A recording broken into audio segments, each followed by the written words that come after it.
তিন ধরনের ক্রিকেট মিলিয়ে 2026 সালে ভারতীয় দলকে প্রায় 50টি ম্যাচ খেলতে হবে।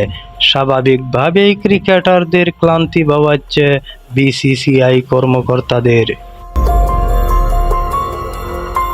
দুটি টেস্টের সিরিজ খেলতে আগামী অগস্টে শ্রীলঙ্কায় সফরে যাওয়ার কথা শুভমান গিলদের। আবার আগামী সেপ্টেম্বরে দুটি টি-20 ম্যাচ খেলতে দ্বীপরাষ্ট্রে যাওয়ার কথা ভারতীয় দলের। তবে এই দুটি ম্যাচ নিয়ে তৈরি হয়েছে অনিশ্চয়তা।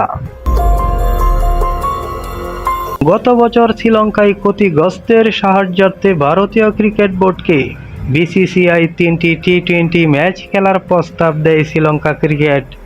প্রস্তাবে প্রাথমিকভাবে সায় দেন বিসিসিআই কর্মকর্তারাও। ঠিক হয় ডিসেম্বরে ম্যাচ হবে 3টি, কিন্তু ভারতীয় দলের টাসা আন্তর্জাতিক সূচির জন্য অনিশ্চিত হয়ে পড়েছে ম্যাচগুলি। 2025-27 টেস্ট বিশ্বকাপ চক্রের ম্যাচ দুটির সূচিও প্রকাশ হয়নি এখনো।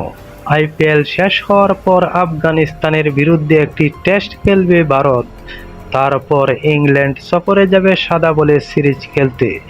অগস্টে শ্রীলঙ্কা যাওয়ার কথা ভারতের।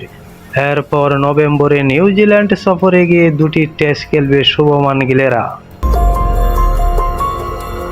শ্রীলঙ্কা ক্রিকেট এবং বিসিসিআই প্রাথমিকভাবে ঠিক করেছে দুটি টেস্ট সিরিজ হবে 15 থেকে 17 অগস্টের মধ্যে। লঙ্কা প্রিমিয়ার লিগ শেষ হওয়ার কথা 8 অগস্ট। 9 অগস্ট ফাইনালের রিজার্ভ দিন রাখা হয়েছে।